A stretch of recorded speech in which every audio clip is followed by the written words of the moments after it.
Birth, Rebirth is an AMC Plus Shutter film, which you may be surprised to learn has audio description, just not on AMC Plus slash Shutter. It has it on VOD. So that's where I found it.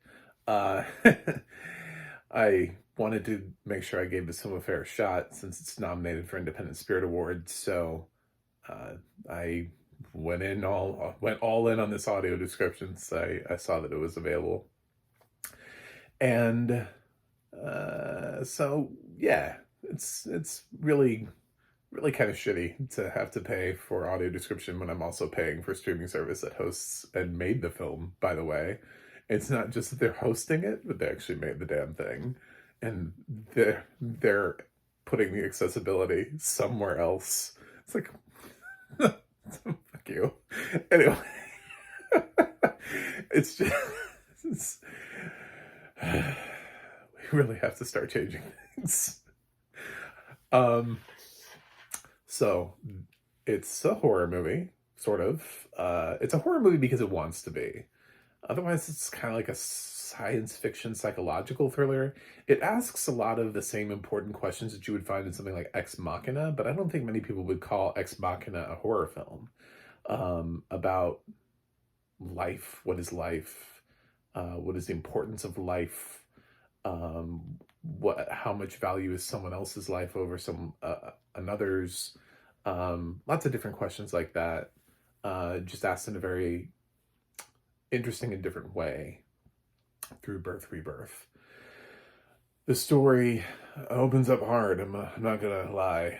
The story lets you know right away, we're a Shutter movie. We told you that. And then there was a logo up at the top. Didn't you see it? Don't you know what that means? Then GTFO. if you're not here, and if you're not okay with being uncomfortable, this is not for you. And there's opening scene involves a woman just laid all splayed out. She obviously had a C-section. It didn't go well, and she's just there with her stomach open and just for the world to see in all of its glory. And that's when we're introduced to Rose, who is, to say that she has no bedside manner, she makes Dr. House look friendly by nature. Rose has the opposite of of bedside manner, whatever that is. Not just not having it, she has anti-bedside manner. She's like on the complete opposite spectrum. If bedside manner is noon, she's not even on the clock. So it's somewhere else. She's the letter Z. Yeah, so she's a very interesting person right from the get-go. You get this sort of abrasive personality from her, but you get the idea also that she's really smart. And she's up to something. You're just not really sure what. And as the movie moves forward, we're also introduced to a nurse and her young daughter, who actually stays at the hospital's in-house childcare unit, and that way she can drop her daughter off and feel safe.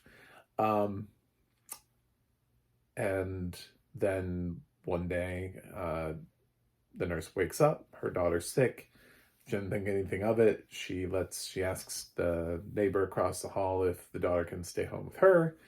And she's like, oh, of course, yeah, come on in, yeah. And she kind of rushes because she's on her way to work, and she doesn't really have a lot of time to fully suss out the situation with her daughter.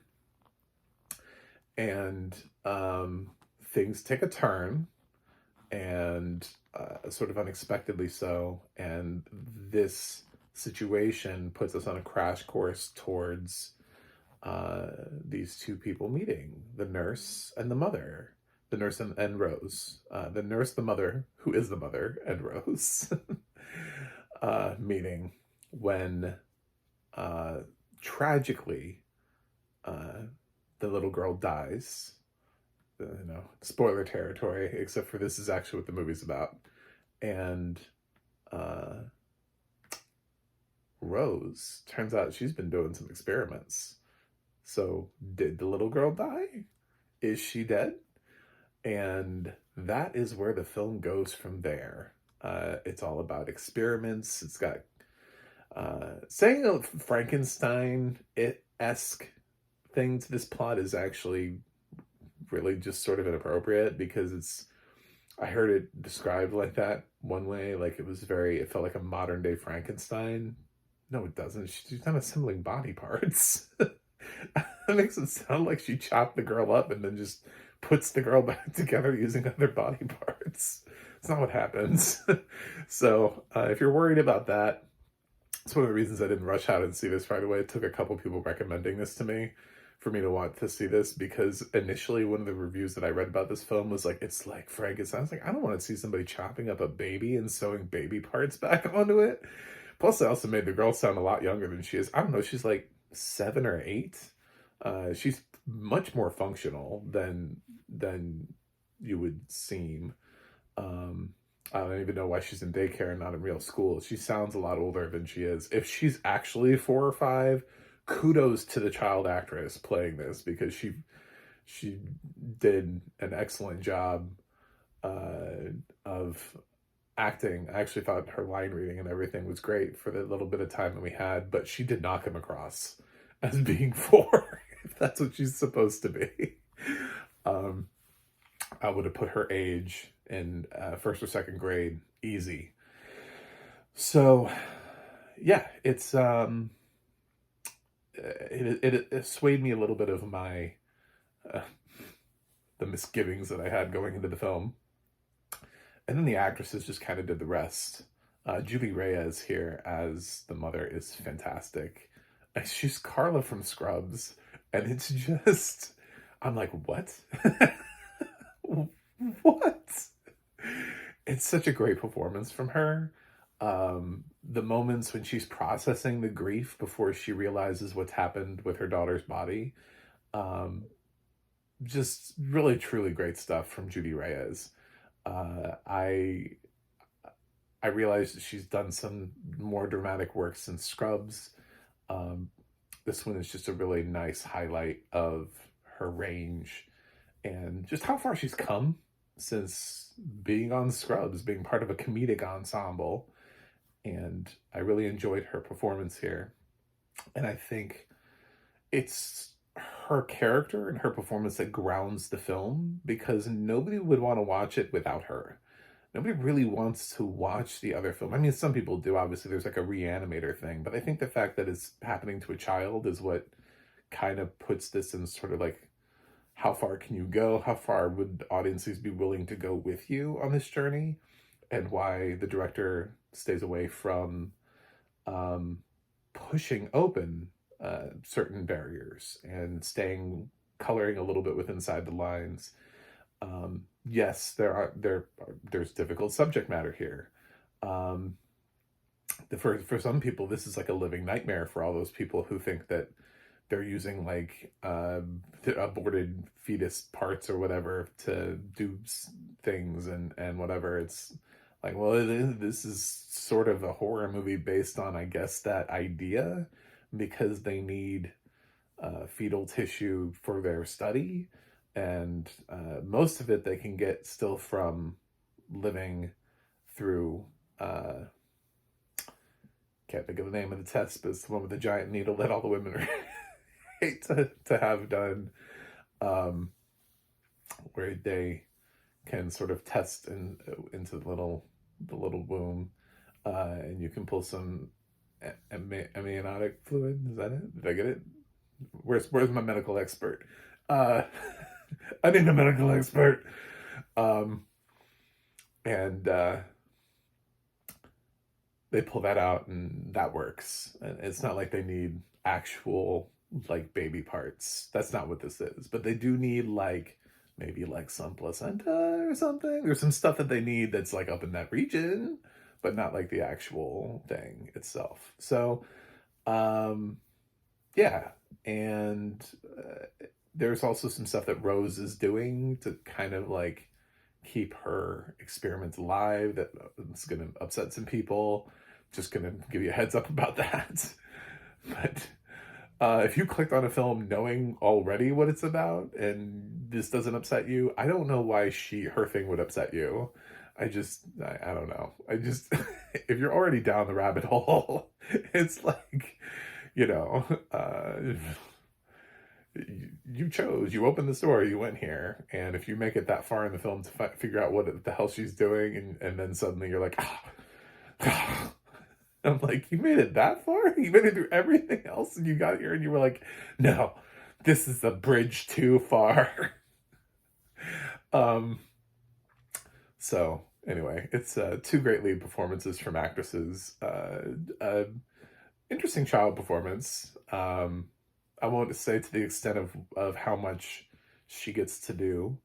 But it's interesting. There really isn't this, I mean, there are supporting cast members here that come in and out, but none of them are really fleshed out in a way that seems, you know, anything worth mentioning. But there is a minor size supporting cast of people who have maybe like a couple scenes. But it's basically two women trying to discover what is life. Can we extend it? Can we bring it back?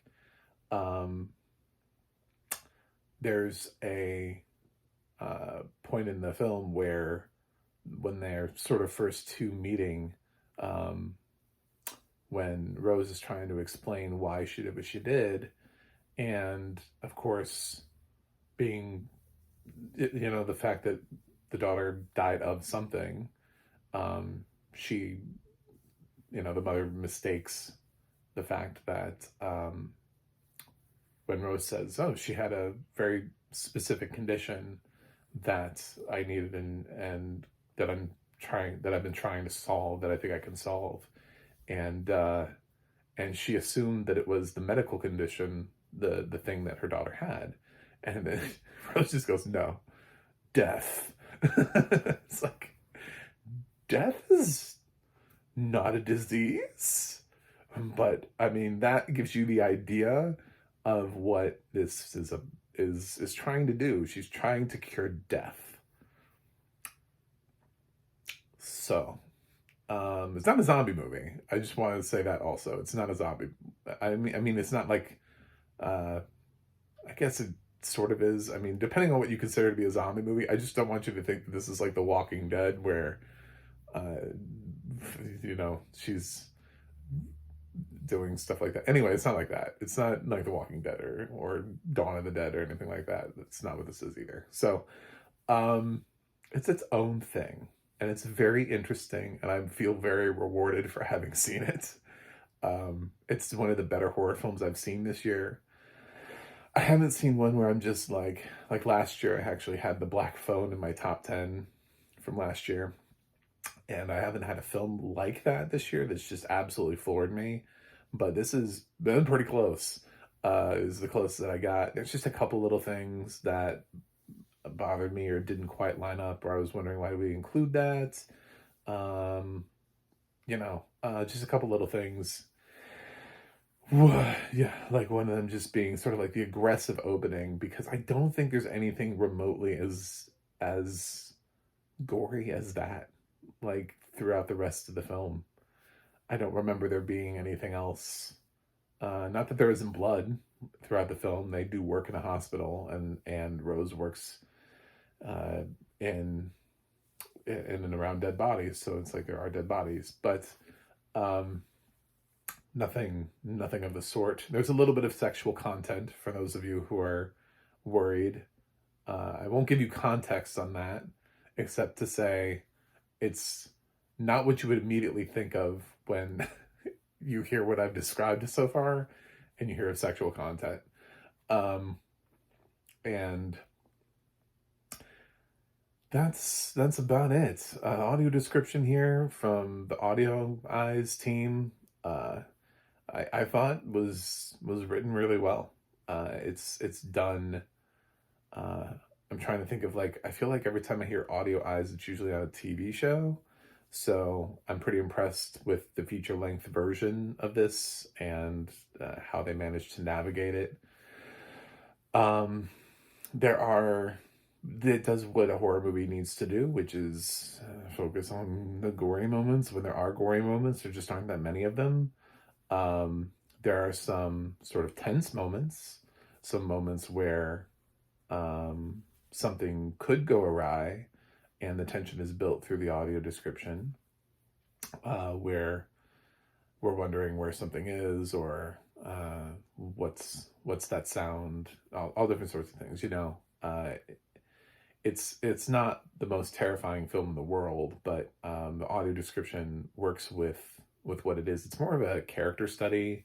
It asks you important questions, all those sorts of things. It doesn't necessarily, it's really not trying to gross you out, and it's really not trying to shock you in a certain way. Maybe just with the questions that it's asking, and the fact that we do have a child, which is going to make you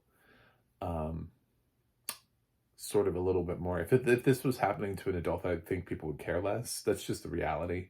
So they want you, obviously, to be more invested in what it is that they're trying to do, because it's a child. And there's that part of us that's always like, oh no, dead kids, we can't have that. Please fix this. And maybe Rose will. So you're just going to have to tune in to find out.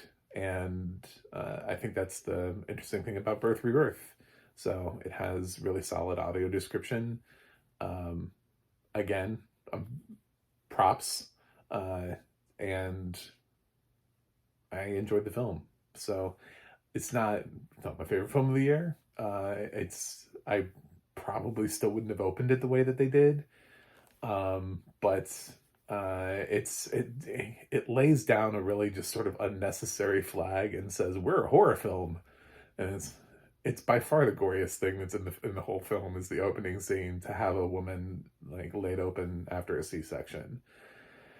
There's really nothing else. And honestly, if you're watching medical dramas all the time, even if you're if you're part of one of my visual like subscribers, I'm sure they went a little bit over top with the gore on this one, more so than like Grey's Anatomy would, or Chicago Med, or The Good Doctor, or The Resident, or whatever. But we've seen some operations if you watch a medical drama. So yeah, it's if you just spend your whole life watching medical dramas, I'm sure this was nothing to you. And there really isn't anything that's quite at that level. There's some other things that push close to it, but not, I don't know, not quite. So yeah, I'm gonna give Birth, Rebirth an A-. I really liked it. It's a little less than perfect, but it's a strong film. It's a very strong, I think it's a debut film, and it's got strong acting. I was really happy to see Judy Reyes in such a strong performance, and I think you should watch it. If you like horror films, or if you like horror films that are not particularly scary. If you like your horror films, but you don't really want to be scared, but you want to be able to tell people you're watching horror films, this is your film. This is your film. This is your film. This is not Smile. I promise you it's not Smile. This is the opposite of Smile. It's very interesting. It's very thematic, but it's more about the questions that it's asking than it is the what's around the corner. Anyway, thanks for watching. Thanks for subscribing. Please subscribe. I'm trying to get in front of the largest audience possible so I can talk about audio description, and I need the love. I also have a website, macmovieguy.com. You can follow me on X, Threads, or Instagram at Mac Movie Guy. You can go to the audio description project, adp.acb.org. It'll let you know what has audio description and where you can watch it. You'll notice when you go to Rebirth, it doesn't say AMC Plus. Look at that. Isn't that fun? Or Shudder. Let's get on that. And you can also go to the ADNA.org where you can, look up your favorite films and television series and see who's narrating them. Anyway, that's it for me today. I'll watch something else and see you guys on the other side.